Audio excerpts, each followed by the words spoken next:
Então, bom dia a todos, mais uma vez, sejam todos bem-vindos ao nosso encontro de hoje, na qual iremos dar continuidade ao assunto sobre polímeros. Então, a gente já fecha na nossa aula de hoje. Pronto. Vamos lá, os polímeros. Já vimos na aula anterior alguma parte sobre algum conteúdo sobre polímeros, vimos a introdução e os tipos de polímeros que estão inseridos no nosso cotidiano. Vimos até o polímero de adição comum. Nesta aula, vamos estudar os polímeros de adição 1,4, a vulcanização da borracha e ainda os copolímeros. Estou dizendo, polímeros de adição 1,4. Não sei se vocês recordam, mas nós estudamos, durante o conteúdo de reações orgânicas, reação de adição do tipo 1,4, que ela acontece nos dienos. Então, na polimerização, ocorre de forma semelhante. Observe que tem-se o but1,3-dieno. Por que dieno? Que tem duas ligações duplas. 1,3, porque um está na ligação no carbono 1 e outro está no carbono 3. Então, but1,3-dieno. Que em determinadas condições de pressão e temperatura, e ainda na presença de um catalisador, geralmente é um catalisador metálico, forma o polímero de adição 1,4. E as duas ligações duplas que estavam na extremidade, elas vão ser rompidas, aquelas ligações π, formando uma nova ligação dupla entre o carbono 2 e o carbono 3. Por isso que é a adição do tipo 1,4. Veja que é semelhante à reação orgânica que já vimos anteriormente. O primeiro exemplo que iremos estudar vai ser a borracha natural, ou então o poliisopreno, porque a borracha natural ela é conhecida por várias unidades de isopreno ligadas uma à outra, embora esse termo não esteja tão coerente, tá? Não tão correto quanto se deve utilizar. A borracha natural ela é obtida a partir do metilbut1,3-dieno, que é conhecido como isopreno, e é extraída dessa planta, que é a seringueira, que é bastante comum aqui no Brasil, principalmente na região norte. E essa borracha, ela ocorre por uma reação de obtenção, de uma forma simplificada. Claro que na planta essa reação é bem mais complexa, mas podemos simplificar da seguinte forma. Tem-se o metilbut1,3-dieno, em condições de pressão e temperatura determinadas, e na presença de um catalisador, formando a borracha natural, ou poliisopreno. O isopreno, observe que ele apresenta 5 unidades de carbono. 1, 2, 3, 4, 5. Então, isopreno refere-se a uma unidade que apresenta 5 átomos de carbono. Quanto às propriedades da borracha natural? A borracha natural, para que ela tenha uma utilidade mais interessante na indústria, é necessário fazer um processo chamado de vulcanização. Vamos ver mais à frente o que significa isso. Após a vulcanização, a borracha ela vai apresentar uma grande elasticidade, além disso, baixa esterese e ainda uma baixa deformação permanente. Essas vão ser as propriedades que vão ser obtidas através da vulcanização. Quanto às aplicações, vai apresentar diversas aplicações, como, por exemplo, para a fabricação de preservativos, as luvas de látex, os balões, as borrachas escolares, o bico de mamadeira, bico de chupeta, dentre outros tipos de materiais. Então, veja que apresenta uma ampla ou uma gama utilização no nosso cotidiano. Outro tipo de polímero que é formado por adição 1,4 é a borracha sintética, que ela é muito utilizada para substituir a borracha natural. E ela é chamada de polibutadieno. Vamos ver, então, como é que se processa ou como é que se inicia essa formação do polímero. Tudo inicia com a dimerização do acetileno. Observe, tem-se duas moléculas de acetileno que vão formar uma dimerização em determinadas condições de pressão, temperatura e ainda na presença de um catalisador. E forma o dímero vinilacetileno. A partir do vinilacetileno que foi formado, ele vai ser processado através de uma reação de hidrogenação. Relembrando, a hidrogenação é a adição de hidrogênio à molécula. Então, observe que o vinilacetileno vai sofrer uma reação de hidrogenação em determinadas condições, novamente, pressão, temperatura e catalisador, formando o monômero but1,3-dieno, também conhecido como eritreno. E vai ser a partir dele que vai ser formado a borracha sintética. Observe que na reação de polimerização vai ter N moléculas de bútio-1,3-dieno nessas condições, formando o polibutadieno, que é a borracha sintética. No entanto, a borracha sintética também deve passar por um processo de vulcanização, para se ter uma maior utilização dela na indústria. E, após a vulcanização, ela vai ter as propriedades semelhantes à borracha natural, também vulcanizada. Além disso, vai apresentar maior resistência à abrasão, que seria também, no caso, o atrito, e menor recuperação elástica que a borracha natural. O que seria essa recuperação elástica? Quando pegamos o material elástico, eu não tenho nenhum aqui no momento, mas vocês devem ter observado, pressiona, então vai, naquela pressão vai reduzir aquele volume, depois você solta e tende a voltar ao tamanho original. Algumas delas demoram um pouco mais para se recuperar. Então, comparando a sintética com a natural, a borracha natural ela volta ao seu tamanho normal após a vulcanização, mais rápida do que a borracha sintética vulcanizada. Quantas aplicações? As mesmas aplicações da borracha natural. Polineopreno é um outro polímero bastante utilizado na indústria. E a reação de obtenção, ela pode ser obtida seguindo as mesmas reações que vimos anteriormente para o polibutadieno, que inicia-se com a dimerização do vinil, do acetileno, mas vamos pegar... Poxa, a caneta não está funcionando. Um instante. Mas, de forma mais prática, vamos logo utilizar o produto dessa reação, que é o cloro-bútio-1,3-dieno. Utilizando N moléculas do 2-cloro-bútio-1,3-dieno, em determinadas condições de pressão, temperatura e na presença de um catalisador, é formado o polineopreno. Então, esse vai ser o monômero que dá origem a essa grande cadeia do polímero. E o polineopreno apresenta diversas propriedades, como, por exemplo, ele é viscoso, no entanto, não é pegajoso, porque há uma diferença entre viscosidade e a questão de ser pegajoso. Além disso, ela também deve passar por um processo de vulcanização para que se torne mais interessante para a indústria, e a partir desse processo de vulcanização, o polineopreno ele vai ser mais resistente ao calor, aos óleos minerais e ao ozônio, que é a borracha natural. Além disso, vai apresentar baixa inflamabilidade e ainda ele adere aos metais. E uma das aplicações do polineopreno é com relação à formação desses coletes náuticos, que sendo os artefatos expostos à água do mar, que ele pode ser utilizado, então a cobertura de cabos submarinos, a correias transportadoras, a roupas, luvas, revestimentos, devido a essa baixa inflamabilidade, ou seja, baixa capacidade de entrar em combustão. Alguma dúvida, pessoal, até aqui? Não, nenhum. Vulcanização da borracha. A vulcanização da borracha, ela foi, digamos que, descoberta em 1838 por dois cientistas, digamos assim, de forma independente. Um americano, que foi Goodyear, vocês podem até ter ouvido falar no pneu Goodyear, que é uma homenagem exatamente a ele, Charles Goodyear, e ainda pelo britânico Hancock. Então, eles dois, de forma independente, descobriram essa vulcanização da borracha. O que se trata essa vulcanização? É exatamente a inserção de enxofre à borracha, ou a outros tipos de materiais.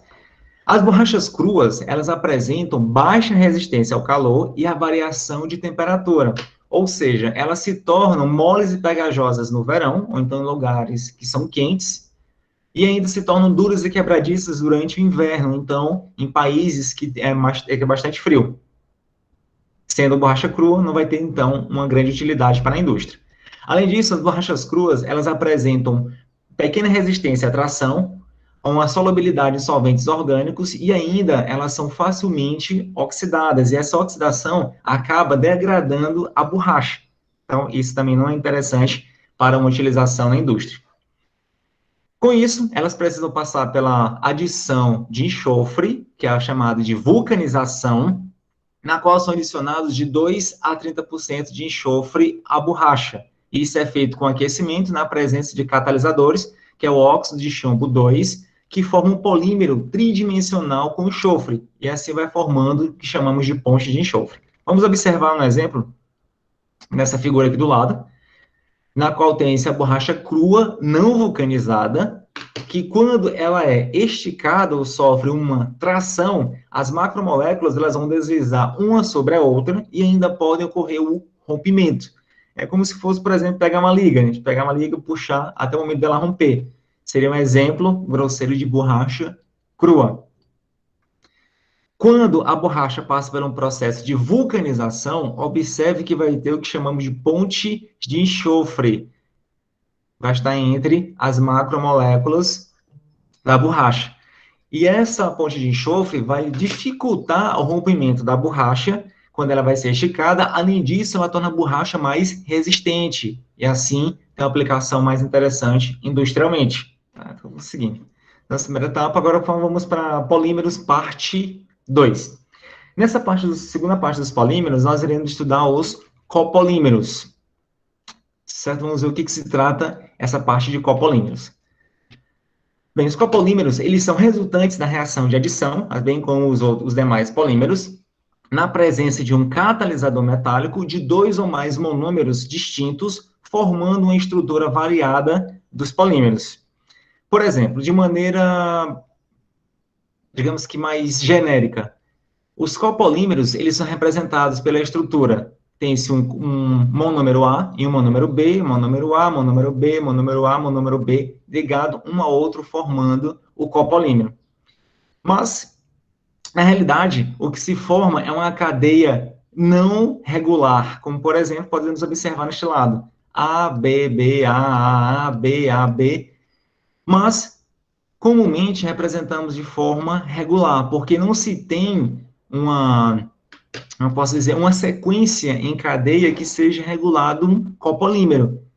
Então, os copolímeros, eles são bastante comuns também no nosso cotidiano. Quais são os copolímeros mais importantes? O primeiro dele é o BUNA-S, que é formado através de uma copolimerização entre o but-1,3-dieno e o vinilbenzeno, catalisado pelo sódio. E a reação de obtenção podemos observar aqui embaixo, na potência N moléculas de but-1,3-dieno, reagindo com N moléculas de vinilbenzeno, na presença do sódio, impressão em temperatura controlada, formando o BUNA-S, que vai ter essa estrutura com N moléculas ligadas uma à outra. Mas qual a importância do BUNA-S? O BUNA-S ele apresenta algumas propriedades que chamaram bastante atenção para a indústria. Inicialmente, como os demais polímeros que já estudamos, ela deve ser vulcanizada e ainda na presença do negro de fumo, que o negro de fumo ele é um resíduo proveniente da combustão incompleta dos derivados do petróleo. E isso faz com que o BUNA-S ele apresente uma resistência mecânica satisfatória. Além disso, através da vulcanização, ele se torna resistente ao atrito. Quanto às aplicações, é utilizado nas bandas de rodagem de pneu, ensolados, cabo de isolamento e outros artefatos diversos. Nessa imagem, logo aqui à direita, podemos observar que o BUNA-S ele é utilizado para a fabricação de pneus. Então, ele se torna mais interessante por ser uma borracha mais dura e mais resistente. Um outro copolímero importante é o BUNA-N, que ele é formado pela copolimerização entre o but-1,3-dieno e o acrilonitrila, catalisado pelo sódio. Podemos observar, neste caso, uma reação de obtenção, onde tem-se N moléculas de but-1-eno reagindo com N moléculas de acrilonitrila, na presença do sódio, com pressão e temperaturas controladas, formando o copolímero BUNA-S, sendo N unidades ligadas umas a outras. Além disso, ele apresenta algumas propriedades e aplicações interessantes e também deve ser vulcanizada antes de ser utilizada pela indústria. E também utilizando o negro de fumo, que isso irá proporcionar uma resistência do BUNA-N ao atrito, ao calor e ainda às variações de temperatura. Quanto às aplicações, ele é utilizado em mangueiras, em gachetas, é utilizado para válvulas de automóveis que entram em contato com a gasolina, ou seja, de forma geral, tanto o BUNA-S quanto o BUNA-N, eles são utilizados em conexões onde são passados líquidos corrosivos. Tá? Então, é utilizado esses dois tipos de materiais. Como, por exemplo, podemos observar nesta imagem que são as tubulações flexíveis do motor. Então, quem já conseguiu visualizar um capô do carro aberto, consegue ver que vários tipos de mangueiras que estão ali conectadas. E aquelas mangueiras são formadas tanto por buna S quanto pelo copolímero buna N. Eles são bastante resistentes à corrosão. E o outro copolímero bastante utilizado no nosso cotidiano é o ABS, que tem essa sigla ABS devido a ser formado pelo acrilamitrila, but-1,3-dieno, e aqui o vinilbenzeno, mas em inglês é o estireno, ou estirene. Por isso que vem o S, do ABS. E a reação de obtenção envolve essas 3 unidades monoméricas, que envolvem N moléculas do acrilamitrila, N moléculas do but-1,3-dieno e N moléculas do vinilbenzeno, na presença de um catalisador, pressão e temperaturas controladas. Forma essa estrutura que vai ter N moléculas ligadas umas a outras, formando o ABS. Quanto às propriedades e aplicações do ABS, eles apresentam uma grande resistência térmica, elétrica e mecânica, por isso que apresentam uma gama utilidade industrial e também no nosso cotidiano. Ele é utilizado na fabricação de painéis de automóveis, invólucros de aparelhos elétricos, em embalagens, dentre outros tipos de materiais, como podemos observar nessas imagens. Fabricação de capacete, de telefone, capacete para construção civil, nesses brinquedos, quem nunca brincou com esses brinquedos chamados de Lego, é isso? Esses brinquedos de montar. E ainda painéis de automóveis. De fato, grande utilidade. Alguma dúvida, pessoal, até aqui? Não. Ok, vamos então agora responder alguns exercícios para facilitar o nosso entendimento sobre polímeros que vimos até o presente momento. Essa primeira questão é uma questão da UNB, Distrito Federal, e diz: julgue os itens a seguir. Item 1. A separação dos componentes do petróleo é feita com base na diferença entre os respectivos pontos de ebulição. Este item 1 é verdadeiro ou falso? Verdadeiro. Vai ser verdadeiro. Os componentes do petróleo, eles são separados pelo processo chamado de destilação fracionada. Lembra disso? É um dos processos de separação de misturas. E na destilação fracionada, os componentes eles são separados pela diferença de temperatura, ou melhor dizendo, de ponto de ebulição. Por isso que se consegue obter os mais diversos tipos de derivado do petróleo. Item 2. A borracha natural é obtida por reação de adição, normalmente adição 1,2. Verdadeiro ou falso? Falso. Why, Júlio César? Porque o tipo da reação não é adição 2, é adição 1, 4, que acabamos de ver. Muito bem. Item 3. O PVC é um copolímero. Verdadeiro ou falso? O PVC é o policloreto de vinila. Já vimos isso. Então, ele é classificado como polímero ou como copolímero. Policloreto de vinila. Poli significa dizer muitas. Muitas o quê? Muitas unidades de cloreto de vinila. É formado por um único monômero. Se é formado por um único monômero, então ele é classificado como polímero ou copolímero? Polímero. Polímero. Então, item 3 é verdadeiro ou falso? Falso. Falso. Muito bem. Item 4. A existência de isômeros geométricos cíclicos é permitida pelo fato de não haver liberdade de rotação em torno da ligação carbono-carbono. Isso é verdadeiro ou falso? Considerem esse composto cíclico, tá? Na qual estamos aqui. Esse composto cíclico. Observe. Tem-se a ligação simples entre átomos de carbono.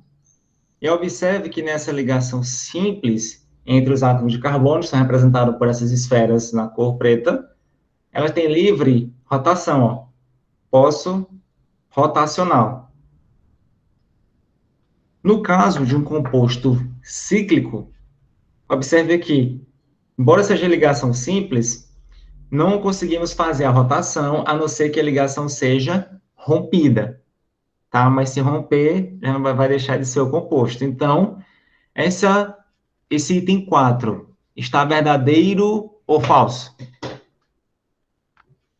Verdadeiro. Está verdadeiro. Vai existir isômeros geométricos, inclusive vimos vários casos, que é quando a ligação está para frente e a outra para trás. Já vimos isso. Porque não há a livre rotação, ou seja, há o impedimento rotacional. Então, por isso que existe um para frente e um para trás, vai haver o cis e o trans. Muito bem. Então, o item 4 também está verdadeiro. Vamos passar, então, para a próxima. Alguma dúvida nessa questão 1? Não. Professor, nenhum. Vamos, então, para a questão 2, na questão da VUNESP, que diz o seguinte: uma das formas de classificação dos polímeros sintéticos é quanto à reação de preparação. Os chamados polímeros de adição ou homopolímeros são obtidos pela polimerização de moléculas pequenas, que são os monômeros.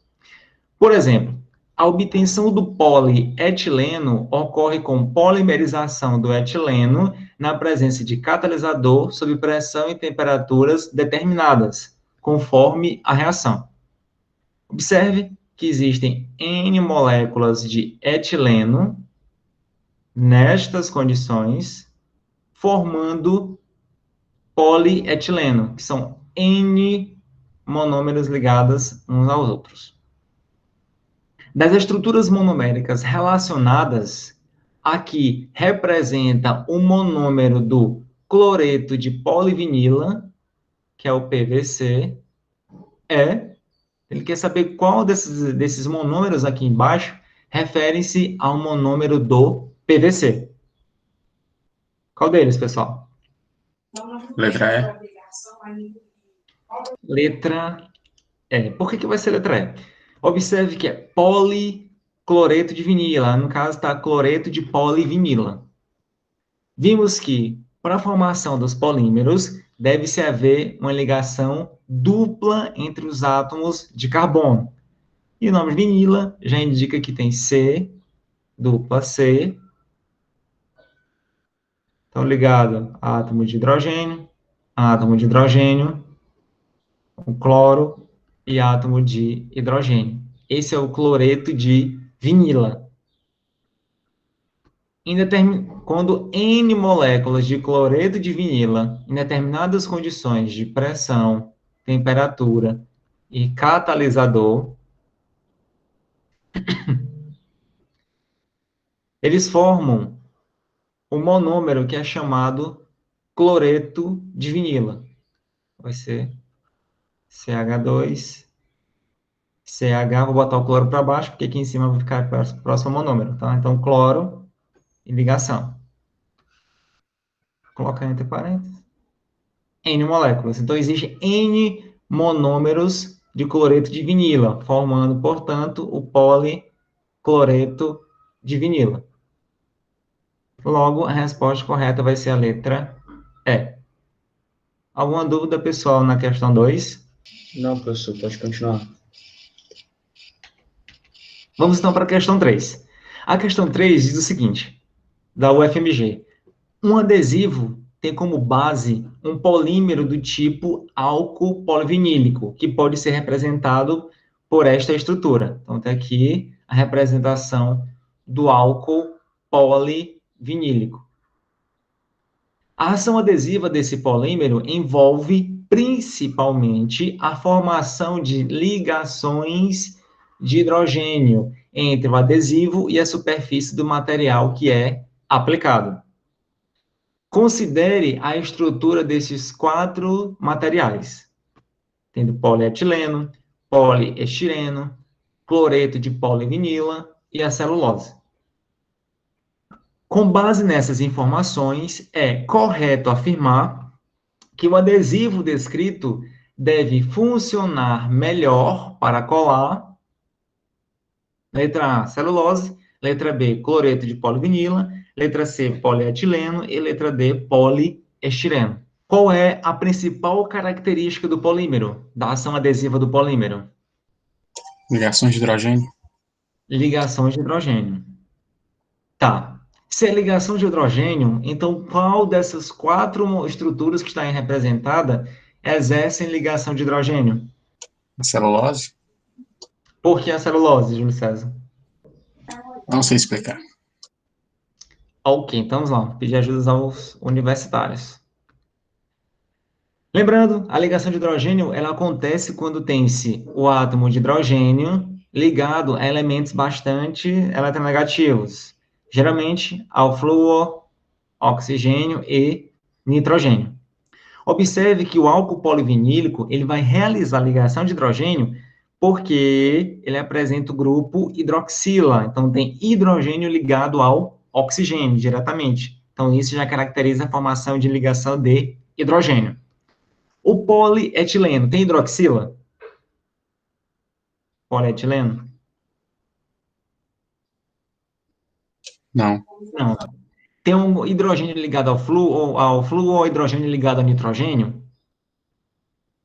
Também não. Poliestireno apresenta grupos hidroxilas? Não. Não. Tem hidrogênio ligado a nitrogênio? Não. Tem hidrogênio ligado a flúor? Não. Então não realiza ligação de hidrogênio. Vamos então para o cloreto de polivinila. Tem hidroxila? Não. Tem hidrogênio ligado ao nitrogênio? Não. E nem ao flúor. Então também não realiza ligação de hidrogênio. Restou a celulose. A celulose tem hidroxila? Sim. Muitas, ó, 1, 2, 3, 4, 5, 6, 7, 8, 9, só nessa representação. Claro que existe N hidroxilas. Além disso, esses átomos de oxigênio que estão na cadeia também podem realizar ligação de hidrogênio. Tá menos intensa, mas também conseguem fazer. Portanto, a resposta correta é a letra A, vai ser a celulose. Então, vejam, pessoal, nessas questões, a gente tem só que ler com um pouco mais de calma para que ocorra tudo bem, certo? Alguma dúvida nessa questão 3? Não. Vamos, então, passar para a questão 4. A questão 4 diz o seguinte, vamos ler com calma. Eu não sei se vocês leram, mas na aula passada eu adicionei um artigo que falava sobre as fraldas descartáveis. Eu não sei se vocês leram o artigo, mas olha aí uma questão interessante, envolve exatamente fraldas descartáveis. Uma questão da FUVEST. Constituindo fraldas descartáveis, há um polímero capaz de absorver grande quantidade de água por um fenômeno de osmose, em que a membrana semipermeável é o próprio polímero. Dentre as estruturas, observem essas 5 estruturas. 1, 2, 3, 4, 5. Aquela que corresponde ao polímero adequado para essa finalidade é a do letra A, polietileno. Letra B, poliacrilato de sódio. Letra C, polimetacrilato de metila. Letra D, policloreto de vinila. E letra E, politetrafluoretileno. Qual desses polímeros ele é utilizado nas fraldas descartáveis para absorver uma grande quantidade de energia de água por osmose? Não lembro como acontece a osmose. A osmose é um fenômeno em que, em condições ideais,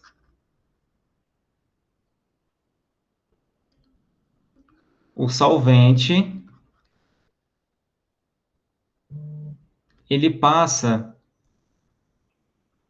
da solução menos concentrada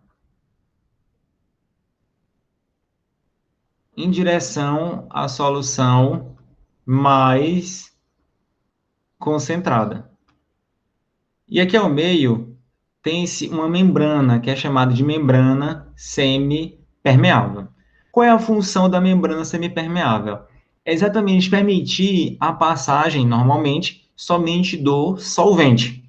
Então, o solvente ele vai sair da solução menos concentrada espontaneamente para a solução mais concentrada. Então, isso aqui é a osmose. Mas, professor, como é que a gente consegue visualizar a osmose no nosso cotidiano?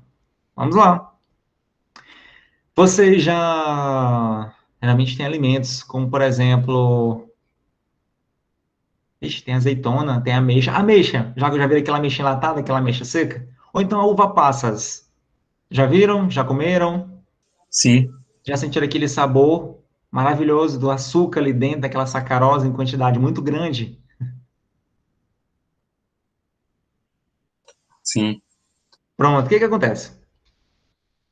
É colocada uva passas, é colocada a uva, ou então a ameixa, né, cheia, do jeito que ela vem, coloca-se numa solução bastante concentrada de sacarose. O que que vai acontecer?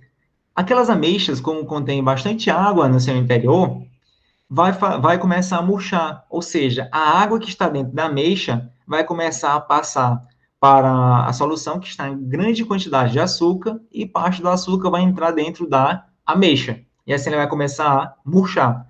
Por isso que a uva passas ela é murcha, a ameixa em caldas também é murcha, dentre outros tipos de materiais. Professor, como é que eu faço então para poder deixar ela inflar novamente?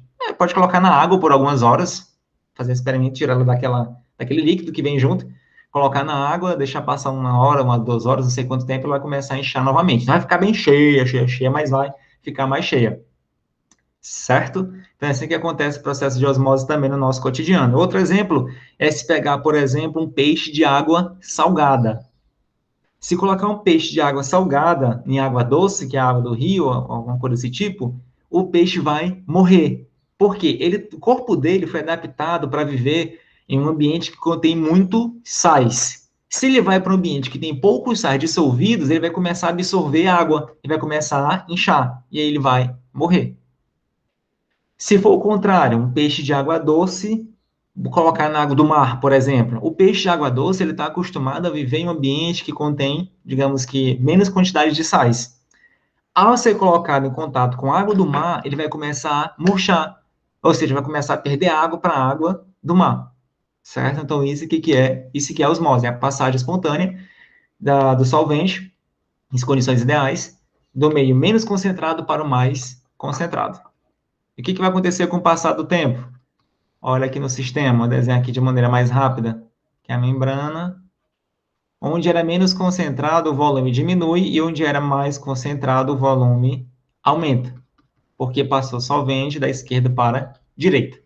Então, isso que é a osmose, certo? Mais alguma dúvida, Júlio César? Deu para compreender? sim. Ok, vamos lá, pessoal, e aí? Então, qual desses polímeros é melhor ou é o mais adequado para ser utilizado como absolvente de grande quantidade de água? Sabe a observação interessante? Aí tu falo demais. Meu Deus do céu. Deixa você nem pensar, né? Eu tô falando. Tá, para você não esquecer da minha voz. Veja. Quando fala absorver água, é uma dica importantíssima. Presta atenção. Júlio César, Pedro Vitor. Não, Pedro Henrique. Quem mais que eu vi que tava, rapaz? Liana. E demais meninas que eu sei que são presentes, meninas. Presta atenção, Emanuel também, que eu lembro que eu vi o Emanuel. Quando se fala absorver água, isso refere-se a uma força de interação entre moléculas, ou seja, envolve forças moleculares. Essa parte de absorver água. Consequentemente, o polímero ele deve ter uma grande capacidade de absorver água, o que significa dizer que ele deve ter afinidade com as moléculas de água. Se as moléculas de água são polares, o polímero que melhor vai se adequar para fazer a absorção de água também tem que ser polar. Analisando essas 5 estruturas, quais delas apresentam maior polaridade?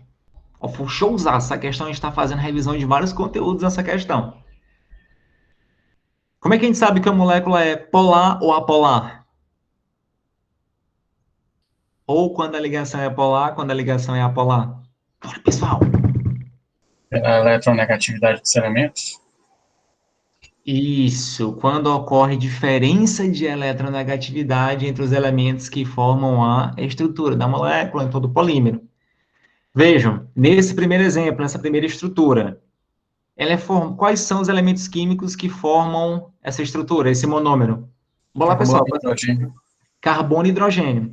Carbono e hidrogênio apresenta praticamente o mesmo valor de eletronegatividade. Então, como a diferença de eletronegatividade não é tão grande, a gente considera como sendo, um caso, uma estrutura apolar, ou então pouco polar. Então, se isso é verdade, essa primeira estrutura vai absorver muita quantidade de água? Se ela é pouco polar? Não. Não. Então, já cancela a primeira estrutura. Vamos analisar a segunda estrutura. Quais são os elementos químicos que formam esse monômero? Carbono, hidrogênio e cloro. Carbono, hidrogênio e cloro. Entre carbono e hidrogênio, já vimos que a eletronegatividade, essa diferença de eletronegatividade, ela é muito baixa. E entre carbono, carbono é nulo, que é o mesmo átomo, digamos assim, mesmo eletronegatividade, só que entre, mudar aqui a cor. Presta atenção. Só que entre carbono e cloro, há uma diferença de eletronegatividade. Então, essa molécula apresenta uma polaridade já um pouco mais acentuada. Mas se ela apresenta um pouco mais acentuada, ela vai ter polaridade suficiente para absorver água? Sim, mas muito? Bem, a gente não sabe. Vamos analisar então a outra. Ela já é uma candidata. Essa terceira estrutura, flúor e carbono. Nessa estrutura, a diferença de eletronegatividade entre carbono e flúor é maior, é mais intensa. Só que, como vai ter vetores para um lado e para o outro, em várias direções e sentidos opostos, essa estrutura ela vai ter pouca polaridade, então baixa polaridade. Então, ela já não vai ser adequada. Nessa quarta estrutura, olha o que interessante, olha aqui essa parte bem interessante, olha, COO menos Na+, tem carga positiva e carga negativa. Então, isso significa dizer que é um sal. Confere? Derivado de um ácido, que é o COH-, e uma base que deu origem, provavelmente foi o hidróxido de sódio. Então, aqui é um polímero que contém uma parte característica de sal. Os sais, eles são, geralmente, pouco solúveis ou muito solúveis em água?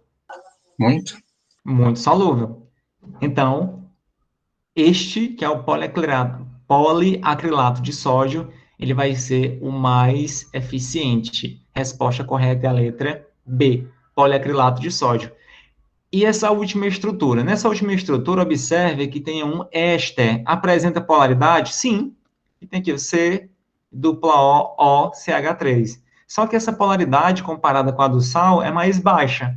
Então, ela vai ser menos eficaz para ser utilizada nas fraldas. Logo, o que vai ser utilizado para absorver a maior quantidade de água pelo fenômeno de osmose vai ser o sal, que é o poliacrilato de sódio. Resposta correta é a letra B. Alguma dúvida, pessoal, até aqui? A gente demorou mais na questão porque tinha as explicações. Mas se você já soubesse essa parte, poderia passar direto e acertar logo de cara, que era a letra B. Alguma dúvida? Não. Tá, então, pessoal, muito obrigado pela presença no nosso encontro de hoje. Desejo a todos um ótimo fim de semana